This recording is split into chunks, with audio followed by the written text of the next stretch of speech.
Alhamdulillah, wa salatu wa salamu ala rasulillah, amma ba'd. On va entamer une série de cours pour les enfants et les plus jeunes qui va porter sur la croyance du musulman, que tout musulman doit connaître. Même depuis sa plus tendre enfance, on leur apprend à nos enfants la croyance afin qu'une fois qu'ils soient pubères, ils connaissent leur Seigneur, ils connaissent leur prophète et ils connaissent leur religion. On va essayer de faire des petits cours d'une demi-heure, 40 minutes, qui vont englober plusieurs matières. La matière de la croyance, puis on va entreprendre une explication très concise des Arba'in al-Nawawiya, qui est une compilation des 42 hadiths du messager d'Allah sallallahu alayhi wa sallam. Et enfin, on va conclure le cours par des notions de fiqh. On va se baser sur des notions de fiqh tirées d'un ouvrage qui porte sur le fiqh shafi'ite, dans l'école shafi'ite, qui s'appelle Matn Abi Shuja'. C'est l'un des plus concis. Il a été réécrit et simplifié par une maîtresse, une oustada, une professeure, qui s'appelle Zainab bint Abdel Aziz. Et je préviens tout de suite, le premier cours de fiqh sera un peu laborieux, un peu compliqué pour les enfants. Mais ensuite, après le premier cours, on va apprendre comment faire nos ablutions, comment faire notre prière, comment faire le jeûne de Ramadan, etc., etc., etc. Donc la première partie du cours sera toujours sur At-Tawhid, sur Al-Aqida, la croyance. Car la chose la plus importante à connaître dans notre religion, c'est la croyance. Al-Aqida, c'est par cela qu'Allah Azza wa Jal nous fera ou non entrer au paradis. Si notre croyance elle est saine, si notre croyance elle est en conformité avec celle de Rasulullah, on entrera au paradis, Inch'Allah. Mais si elle n'est pas en conformité avec celle de Rasulullah, alors Allah pourra nous punir pour cela, et nous faire entrer en enfer pour cela. Voilà pourquoi il est si important de connaître correctement qui est Allah. Qu'est-ce que j'ai le droit de dire sur Allah? Qu'est-ce que j'ai pas le droit de dire sur Allah? Qu'est-ce que je peux penser sur Allah? Qu'est-ce que je ne peux pas penser sur Allah? La première chose qu'on apprend dans la Aqidah, dans la croyance, c'est At-Tawhid. Le Tawhid, c'est le fait de dire qu'Allah, il est unique, il est seul. Des dieux, il n'y en a pas deux, il n'y en a pas trois, il n'y en a pas quatre qu'on peut adorer. On a le droit d'adorer qu'un seul Dieu. Et ce Dieu qu'on a le droit d'adorer et qu'on doit obligatoirement adorer, c'est Allah subhanahu wa ta'ala. Alors l'auteur, le maître qui a écrit ce livre, c'est Cheikh Khalid ibn Muhammad ibn Uthman Abi Abdel A'la. Il nous dit Tawhidullah azza wa jal huwa ifradullah subhanahu wa ta'ala fi rububiyatihi wa uluhiyatihi wa asma'ihi wa sifatihi. Il nous dit qu'est-ce que c'est que le tawhid. Nous on vient de dire que la chose la plus importante dans la vie, c'est l'islam. La chose la plus importante dans l'islam, notre religion, c'est al-aqida, la croyance. Qu'est-ce que je dois croire dans ma tête au sujet d'Allah, de Rasulullah, dans ma religion? Et la chose la plus importante dans cette croyance, c'est at-tawhid. Je dois savoir que Allah, il est seul, c'est lui qui a tout créé, c'est lui seul que je dois adorer. Et donc, l'auteur du livre nous dit que Tawhidullah, le fait de dire que Allah il est seul, c'est le fait de dire que Allah subhanahu wa ta'ala il est seul dans Ar-Rububiyyah. C'est quoi Ar-Rububiyyah? Ça veut dire sa seigneurie. Qu'est-ce que ça veut dire sa seigneurie? Ça veut dire que Allah, nous depuis tout petit on dit La ilaha illallah, il n'y a d'autre Dieu qu'Allah. Mais Allah subhanahu wa ta'ala c'est pas juste un Dieu. Allah, on dit que c'est un Seigneur. Ça, c'est un mot que parfois, on a déjà entendu. Le Seigneur. Alhamdulillahi Rabbil Alamin. Louange à Allah, le Seigneur des mondes. Mais ça veut dire quoi, un Seigneur? Eh bien, on va voir qu'est-ce que ça veut dire, un Seigneur. Et là, on apprend que il n'y en a qu'un seul des Seigneurs, et c'est Allah subhanahu wa ta'ala. Et en même temps, on apprend que Allah subhanahu wa ta'ala, ça doit être notre seul Dieu. Qu'est-ce que c'est qu'un Dieu? Un Dieu, c'est quelque chose qu'on adore. Il y en a qui adorent des stars de cinéma. Il y en a qui adorent des stars de foot. Il y en a qui adorent des pierres. Il y en a qui adorent des statues. Il y en a qui adorent des anges. Il y en a qui prennent des prophètes comme Jésus, le fils de Marie, Isa ibn Maryam, et ils se mettent à l'adorer. Et ils se mettent à lui demander des choses. Eh bien, nous, on sait que la seule personne qu'on a le droit d'adorer comme ça, c'est Allah. Donc Allah, c'est un Seigneur unique. C'est un Dieu unique. Et il est aussi unique dans ses noms et ses attributs. Allah Azza wa Jal, son nom principal, c'est Allah. Mais en même temps, il a d'autres noms. Moi, par exemple, je m'appelle Sami, et mon deuxième nom, c'est Philippe. Eh bien, Allah, lui aussi, il a plein d'autres noms. Parmi ces noms, il y a quoi? Ar-Rahman et Ar-Rahim. C'est pour ça que dans Surat Al-Fatiha, on dit Alhamdulillahi Rabbil Alamin. Ar-Rahman et Ar-Rahim. Donc Allah, il s'appelle Allah. Il s'appelle aussi Ar-Rahman. Il s'appelle aussi Ar-Rahim. Allah, il a plein de noms. Et qu'est-ce que ça veut dire Ar-Rahman et Ar-Rahim? Rahman et Rahim, c'est dire que Allah il est très miséricordieux. Qu'est-ce que ça veut dire il est très miséricordieux? Ça veut dire qu'il pardonne beaucoup. Il est gentil. Il efface les péchés des autres. Et nous, comme êtres humains, nous aussi on peut être des êtres humains gentils. Moi aussi je peux être un garçon gentil, une petite fille gentille. Moi aussi je peux pardonner à mon copain, à ma copine quand il m'a fait du mal. Mais est-ce que notre pardon à nous, il est comme le pardon d'Allah? Pas du tout. Ça n'a rien à voir. Parce que des fois, moi, je peux pardonner la moitié de la bêtise que mon copain m'a faite, mais je ne lui pardonne pas totalement. Alors qu'Allah, quand il pardonne, son pardon, il arrive à tout effacer. Toutes les bêtises et toutes les fautes sans qu'il ne subsiste rien du tout. Donc ça veut dire que Allah, quand on dit qu'il est Ar-Rahman et Ar-Rahim, qu'il est très miséricordieux, et qu'on dit, ben moi aussi je suis miséricordieux, moi aussi je suis clément, moi aussi je peux pardonner. On dit Allah aussi, il rit. Allah, il se met en colère. Ben moi aussi, des fois je ris, des fois je me mets en colère. Allah, il s'est élevé, il monte tout en haut, il descend là où il veut. Allah, il a dit que durant le dernier tiers de la nuit, il descend au ciel le plus bas et il dit qui m'invoque afin que j'exauce son invocation. Qui est-ce qui me demande quelque chose? Je vais lui demander ce qu'il me demande. Allah, il monte, il descend, il rit, il se met en colère, il est gentil. Tout ça, c'est ce qu'on appelle des attributs. Ça veut dire c'est des caractéristiques, c'est des qualités, c'est des choses qui décrivent comment est Allah. Allah, il a des attributs, il a des caractéristiques qui ne ressemblent en rien aux nôtres. C'est pas parce qu'on a dit que Allah il monte et que moi aussi des fois je monte les escaliers que ça veut dire que Allah, quand il s'est élevé au-dessus de son trône, tout au-dessus des cieux, ça veut dire qu'il est monté comme moi je monte mes escaliers. Et quand moi je descends mes escaliers et que Allah il a dit qu'il descend au ciel le plus bas de cette terre, ça n'a rien à voir. C'est pas du tout la même descente. Donc quand on dit que Allah il est comme ci, Allah il est comme ça, le nom d'Allah c'est ceci, le nom d'Allah c'est cela, il ne faut pas comprendre dans votre esprit, dans votre tête, que Allah c'est comme un être humain. Que Allah c'est un homme avec une barbe, avec une canne, qui monte, qui descend, qui rigole en montrant ses dents comme nous, etc. Ça n'a rien à voir. Et dans notre tête, on ne doit même pas essayer d'imaginer Allah. La seule chose qu'on doit savoir dans notre tête, c'est que Allah il s'est décrit, il a dit qu'il était comme ci, il a dit qu'il était comme cela. Oui, Allah il a dit qu'il avait une main. Oui, Allah il a dit qu'il avait un œil. Oui, Allah il a dit qu'il voit et il entend. Mais je m'arrête là et j'essaye pas d'aller plus loin. J'essaye pas de m'imaginer comment elle est la main d'Allah, comment il est le pied d'Allah, comment il est le visage d'Allah, comment Allah il voit et il entend. On ne peut pas se l'imaginer parce qu'on a dit que les noms et les attributs d'Allah qui le caractérisent, qui le définissent, ils n'ont rien à voir avec les nôtres. Nous, on voit, mais moi si j'enlève mes lunettes, est-ce que je vais bien vous voir ? Je vous vois très très mal. Qu'est-ce que ça veut dire? Ça veut dire que ma vue, elle est très limitée, elle est très faible. Et toi, qui portes pas de lunettes, est-ce que tu vas arriver à voir un homme s'il est à 10 km tout au fond de la rue? Est-ce que tu arriverais à le voir avec tes yeux? Non. Et pourtant, toi, tu as la vue, tu as des yeux, tu arrives à voir. Eh bien, Allah, c'est pareil, il a un œil, il a la vue. Mais est-ce que la vue d'Allah, elle est comparable avec notre vue à nous? Pas du tout. Parce que nous, on voit jusqu'à une certaine distance. Après, on voit plus rien.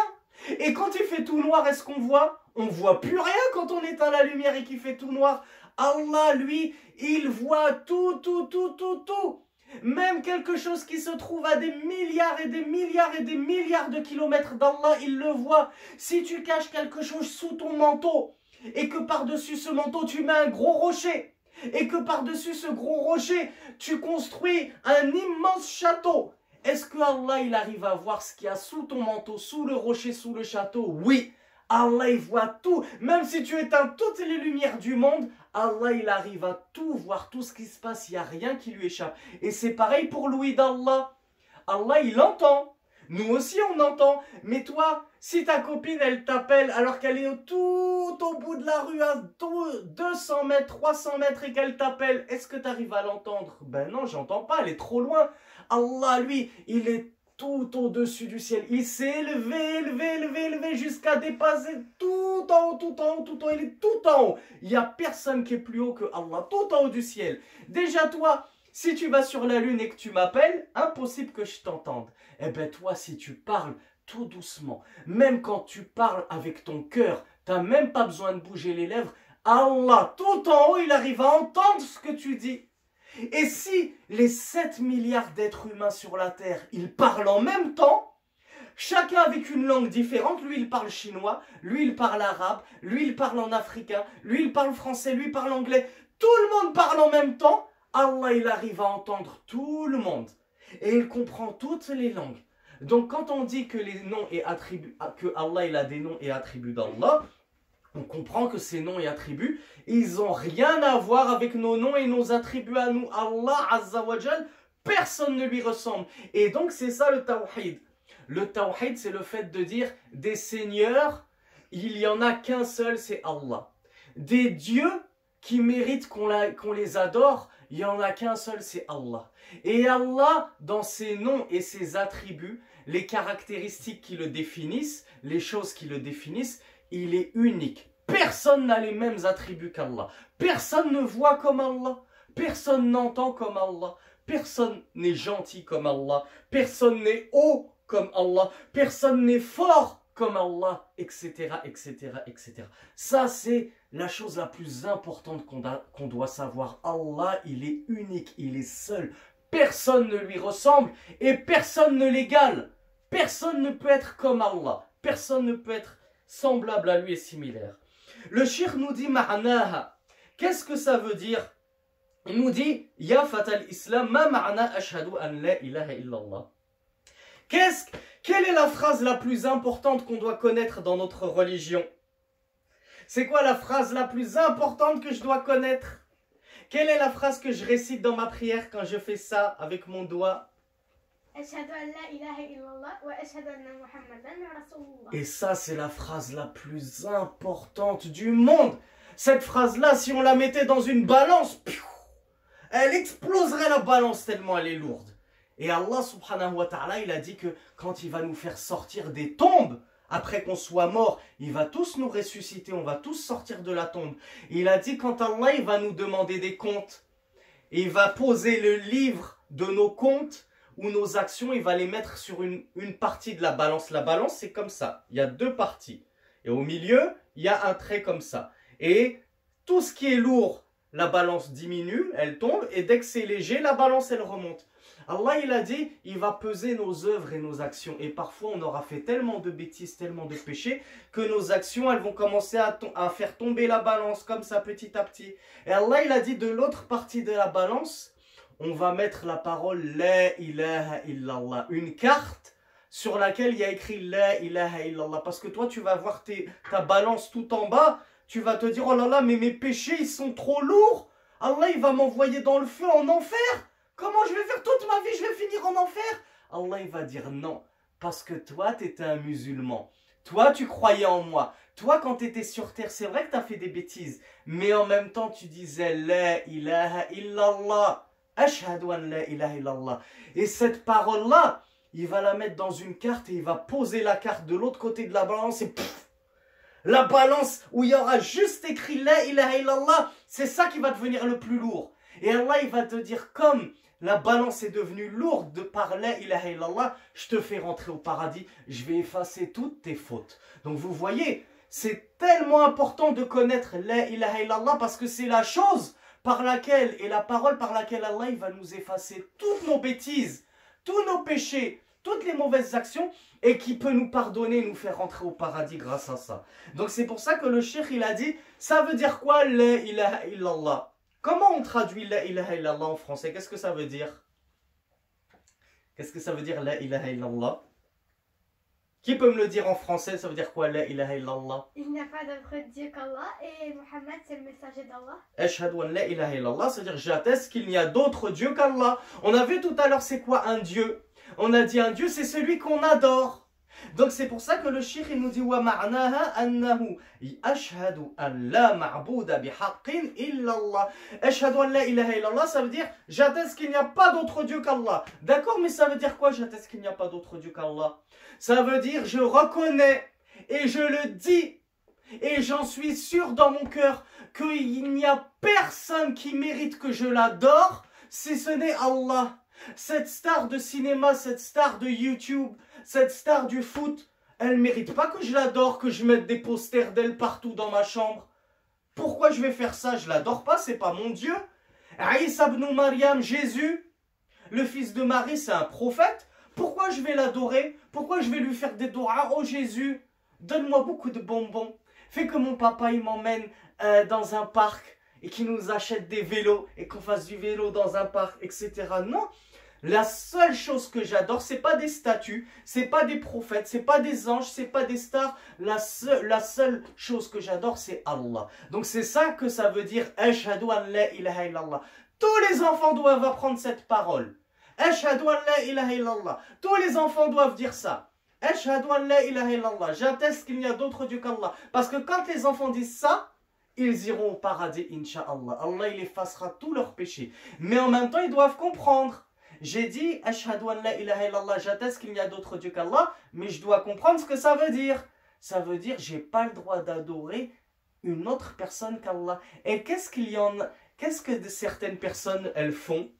Certaines personnes, elles disent, Ashhadu an la ilaha illallah, mais elles n'ont pas compris ce que ça veut dire. Et qu'est-ce qu'elles font? Lorsqu'elles ont besoin d'argent pour s'acheter des choses, lorsqu'elles veulent qu'un homme il est amoureux d'une femme, il veut qu'elle l'épouse, eh ben il y en a, ils vont voir des sorciers et ils disent aux sorciers, moi je suis amoureux de cette femme, fais que cette femme elle tombe amoureuse de moi, comme ça on se marie.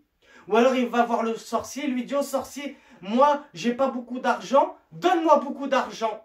Fais-moi trouver du travail. Ou il va voir le sorcier, lui dit au sorcier, ça fait 10 ans que je suis marié avec ma femme et on n'arrive pas à avoir d'enfants. Au sorcier, donne-nous des enfants. Au lieu de demander tout ça à Allah, il demande à des sorciers. Et qu'est-ce que les sorciers vont faire? Les sorciers ou les sorcières, qu'est-ce qu'ils font après? Après, les sorciers et les sorcières, ils vont voir les djinns. Les djinns, c'est des créatures qu'Allah Azza wa Jal, il avait créées avant nous les humains. Et il les avait mis sur terre comme nous on est sur terre. Et les djinns ils ont fait tellement de bêtises qu'Allah il les a chassés dans les océans, dans les grottes, etc. Il a créé l'homme et il nous a mis à la place des djinns sur terre. Eh bien, il y a des sorciers, ils vont aller chercher ces djinns. Et ces djinns, c'est des créatures qui ont des grands pouvoirs. Ils sont très très forts. Ils peuvent faire plein de choses que nous on ne peut pas faire. Ils peuvent voler dans les airs. Ils peuvent soulever des objets très très lourds que nous on ne peut pas soulever. Eh bien les sorciers vont voir ces djinns et ils disent, va chercher sous la mer des trésors. Vous savez, des fois il y avait des navires que les pirates ils prenaient et après ils coulaient les navires. Et les navires ils coulaient dans l'eau et tous les trésors, tout l'argent ils se retrouvaient sous l'eau. Eh bien il y a des sorciers qui disent aux djinns, allez chercher des trésors. Comme ça je vais pouvoir donner une partie de ce trésor à ce monsieur qui est venu me voir. Donc Allah Azza wa Jal, il nous dit, nous, on a le droit de faire des demandes qu'à Allah, qu'à lui. On ne peut pas demander aux djinns quoi que ce soit. On ne peut pas demander aux sorciers quoi que ce soit. Quand je dois demander quelque chose, que j'ai besoin de quelque chose, je le demande qu'à Allah. C'est ça l'adoration. Adorer Allah, ça veut dire tout ce dont j'ai besoin, je lui demande que à lui. C'est pour ça que Rasulullah sallallahu alayhi wa sallam, il avait dit, ad-du'a huwa al-ibada. C'est quoi ad-du'a? Ça veut dire quoi ad-du'a? L'invocation. Quand j'invoque Allah, que je lui fais des doigts, oh Allah, je te demande ci, oh Allah, donne-moi ceci, oh Allah, j'ai peur de cela, protège-moi, oh Allah, j'ai peur des fantômes, j'ai peur des monstres, protège-moi. C'est ça, ad-doua. Allah, il a dit quand on fait, Rasulullah, il a dit quand on fait une doua, on est en train d'adorer Allah. Eh bien, il y a des gens, au lieu d'adorer Allah, ils font des doigts aux sorciers, ils font des doigts aux djinns, ils font des doigts à des statues. Eh bien, s'ils font des doigts aux statues, aux sorciers, aux djinns, on dit, vous n'avez pas adoré Allah seul. Vous avez adoré ces sorciers, vous avez adoré ces statues, vous avez adoré ces djinns. Pourquoi? Parce que vous les avez invoqués. Vous leur avez fait des demandes. Alors que Rasulullah, il a dit, ad-du'a huwa al-ibada. Invoquer, faire une demande, c'est comme adorer. Donc le seul qui mérite toute mon adoration, le seul qui mérite toutes mes prières, quand je donne ma zakat, que je donne de l'argent aux pauvres, pour qui je le fais? Pour que mon papa il soit fier de moi, pour ma maman, pour que le pauvre il soit content de moi? Non, tout ça je le fais que pour que Allah il soit content de moi. C'est tout ce qui m'intéresse. Quand je jeûne, que c'est le mois de Ramadan, que je me force à jeûner pendant 30 jours, je ne mange pas, je ne bois pas du matin jusqu'au soir. Pour qui je le fais?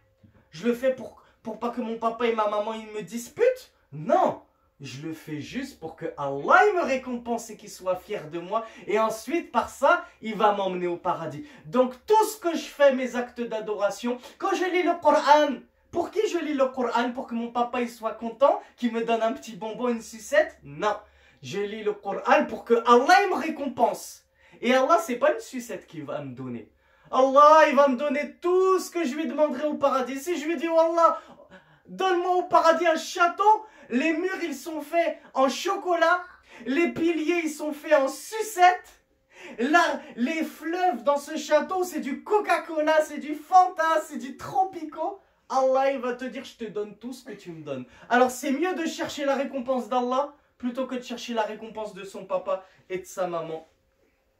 Et qu'est-ce que ça veut dire? Ashhadu anna Muhammadan Rasulullah.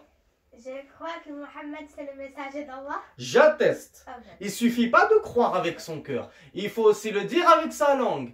J'atteste, ça veut dire je le dis avec mon cœur et avec ma langue. Que Mohammed c'est Rasulullah. Parce qu'il y a des gens qui disent, bah oui, moi aussi je dis que Allah il est tout seul, la ilaha illallah, il n'y a pas d'autre Dieu qu'Allah. Mais ils disent, mais moi je crois pas que Mohammed c'est Rasulullah. Eux vont dire, moi je crois que le dernier des prophètes c'est Moussa, Moïse. Et moi je crois que Moussa c'est l'envoyé d'Allah, Rasulullah. Mais moi, Isa ibn Maryam, Jésus, je crois pas que c'est un Rasulullah. Moi, votre Mohammed, je crois pas que c'est un Rasulullah. Est-ce que cette personne qui dit ça, qui dit oui, moi j'atteste qu'il n'y a d'autre Dieu qu'Allah, Ashhadu an la ilaha illallah, mais je veux pas dire Ashhadu anna Muhammad Rasulullah, est-ce qu'on dit que cette personne-là c'est une musulmane? Non, elle n'est pas musulmane. Pour être musulman, qu'est-ce qu'il faut faire? Il faut dire les deux choses. C'est quoi la première? La ilaha illallah. La ilaha illallah. Et la deuxième? Wa ana Muhammadan Rasulullah. Muhammad Rasulullah. Je dis les deux choses. Si je dis qu'une seule chose, ça ne me suffit pas pour entrer en islam. Et qu'est-ce que ça veut dire? Ashhadu anna Muhammadan Rasulullah. J'atteste que Muhammad, c'est le messager d'Allah. Qu'est-ce qu'on doit comprendre de cette parole-là? On doit comprendre, le cheikh il nous dit, ça veut dire Ashhadu an la ma'bouda bihaqqin illallah. Ça veut dire Ashhadu an la matbou'a bihaqqin illa Muhammad. J'atteste que Muhammad c'est le messager d'Allah. Ça veut dire j'atteste que personne n'a le droit d'être suivi aveuglément. Tout ce qu'il me dit je le fais. Tout ce qu'il m'interdit je le fais pas, si ce n'est Muhammad. Pourquoi on a le droit de suivre aveuglément Muhammad sallallahu alayhi wa sallam? Tout ce qu'il me dit tu dois le faire, je le fais. Et tout ce qu'il me dit tu dois pas le faire, je le fais pas. Est-ce que Muhammad c'est Allah? Non. Non. Ça c'est les chrétiens. Les chrétiens ils disent Jésus c'est Allah. Alors qu'ils ont pris un prophète, ils ont dit ce prophète c'est Allah. Nous on dit non, nous jamais on croit que nos prophètes c'est Allah. Allah c'est Allah, les prophètes c'est les prophètes. Mais pourquoi on a le droit et on doit obligatoirement faire tout ce que Rasulullah nous a dit et tout ce que Rasulullah nous a interdit, on ne doit pas le faire? Pourquoi? C'est pas Allah. On n'est pas obligé d'adorer Rasulullah. On a dit on doit adorer que Allah. Pourquoi on doit faire tout ce que Mohammed nous dit? Qui connaît la réponse? Parce que Mohammed, c'était le meilleur prophète. C'est le meilleur prophète. Et surtout, quand Mohammed il parlait, qu'est-ce qu'il racontait? C'était Allah qui lui avait dit. Voilà. Tout ce que Mohammed Rasulullah il disait, c'était Allah qui lui disait, dis ceci. Explique-leur que la prière c'est obligatoire et qu'ils doivent faire 5 prières par jour. Explique-leur que quand c'est le mois de Ramadan, ils doivent jeûner tout le mois de Ramadan, ils n'ont pas le droit de boire et de manger. C'était pas Mohammed Rasulullah qui tout seul dans sa tête, il imaginait ces trucs-là et il se disait, tiens, aujourd'hui je vais inventer une prière pour les musulmans. Tiens, aujourd'hui je vais interdire aux musulmans de manger du porc. Comme ça, je me suis réveillé ce matin, j'ai eu cette idée-là. Non! Mohammed sallallahu alayhi wa sallam, tout ce qu'il disait, tout ce qu'il apportait, c'était Allah qui lui révélait. Oui, je t'écoute. C'est Allah qui avait dit, c'est Allah qui pouvait punir. C'est Allah qui pouvait punir. Bien sûr que c'est Allah qui peut punir. Et si on doit suivre Mohammed sallallahu alayhi wa sallam, c'est parce que tout ce qu'il nous a apporté, c'était Allah qui lui disait, c'était Allah qui lui transmettait, c'était Allah qui lui révélait. Qui c'est qui a apporté le Coran à Mohammed sallallahu alayhi wa sallam? C'est qui? Allah. Allah. Et qui c'est qu'Allah il a envoyé pour donner le Coran à Mohammed? Isa. Oh, finesse. C'est un ange. Comment il s'appelle cet ange? Jibril. Jibril. Allah il a envoyé Jibril pour que Jibril il récite le Coran à Mohammed. Donc quand Mohammed sallallahu alayhi wa sallam il récitait le Coran à ses amis, à ses compagnons, c'était pas Mohammed qui parlait tout seul, qui inventait le Coran. Il faisait juste, il ne faisait que répéter ce que Jibril lui avait dit. Et Jibril, l'ange, il ne faisait que répéter ce que Allah Azza wa Jal lui avait dit. C'est pour ça que Ashhadu anna Muhammad Rasulullah, ça veut dire j'atteste que Mohammed c'est le messager d'Allah. Je n'ai pas le droit de suivre quelqu'un dans tout ce qu'il me dit, aveuglément, comme un petit mouton, comme les petits poussins qui suivent leur maman poule. Elles les suivent comme ça, comme ça. La maman poule, elle va à droite, ils vont à droite. La maman poule, elle va à gauche, tous les poussins, ils vont à gauche. Eh ben, nous, on fait pareil avec Mohammed. Mohammed, il nous dit d'aller à droite, on va à droite. Mohammed, il nous dit d'aller à gauche, on va à gauche. Et Mohammed, c'est pas notre Dieu. C'est pas Allah. Mais on doit lui obéir. Pourquoi? Parce que tout ce qu'il nous disait, c'était le commandement d'Allah, subhanahu wa ta'ala. Alors, on va s'arrêter là pour le cours de croyance. Hada wallahu a'lam. Wa sallallahu ala nabina Muhammad. Walhamdulillahi rabbil alamin.